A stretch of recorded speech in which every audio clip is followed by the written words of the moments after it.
Naranasan mo na ba ang ganitong sakit? Pinakadoktor nga akong konsulta nga tungod sa angibates ang panglawas. Wa ko nakita nga doon na improvement. So, sukad hinggamit ko nila yung produkto sa Doc Alternativo.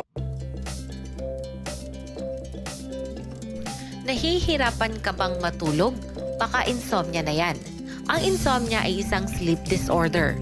May insomnia ka kung nahihirapan kang matulog. Madaling magising kapag natulog at hirap nang bumalik sa pagkakahimbing. Sobrang aga kung magising sa umaga at laging nakakaramdam ng pagod at parang hindi nakatulog at nakapagpahinga. Ang kakulangan sa tulog at pahinga ay maaaring makaapekto sa iyong araw-araw na buhay. Lagi kang aantukin sa umaga at laging walang lakas ang iyong katawan. Maaari itong makaapekto sa tamang pag-iisip at pag-focus sa ginagawa. Maaari rin itong magdulot ng depresyon o mabilis mainis at mairita. Mas madalas magkakaroon ng insomnia ang mga babae dahil na rin sa hormonal changes tuwing nagkakaroon sila ng buwan ng dalaw ang mga babae.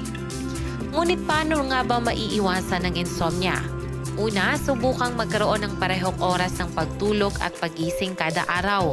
Iwasan ang kape, nikotin at alcohol sa gabi. Mag-ehersisyo ngunit huwag gawin kapag malapit ng matulog sa gabi. Kumain ng hapunan 2 hanggang 3 oras bago matulog. Matulog sa madilim, tahimik at malamig na kwarto. Mag-relax bago matulog.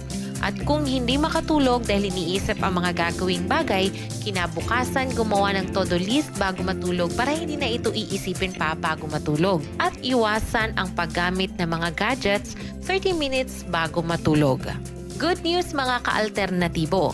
Ang pag-inom po umaga't hapon ng ating mix and herbal coffee ng Doc Alternativo na sabayan rin ng pagpatak ng Doc F Fulvic Mineral sa inuming tubig ang isa sa mga solusyon ng may mga insomnia.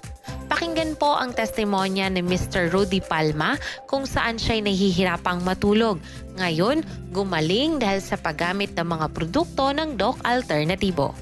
Nadugan akong gamit sa ubang mga pinakadoktor nga akong konsulta nga tungod sa angibates ang panglawas. Wa ko nakita nga doon na improvement. So, sukad hinggamit ko nila yung produkto sa Doc Alternativo na sigong gamit nila yung Fulvic Mineral o sa ubang sa kape nga kuhan nga di man ko hinyo mo yung kape.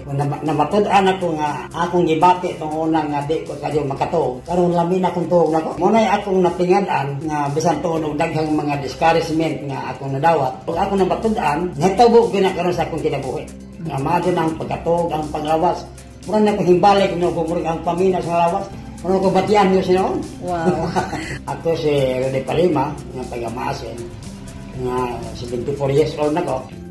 Para sa karagdagang kaalaman, huwag kalimutan mag-subscribe o click the notification bell para updated kayo sa ating mga videos. Para sa inyong katanungan, tumawag o mag-text sa ating hotline 0946-967-3211. Ito po si Daisy Arañez para sa Balitang Pangkalusugan.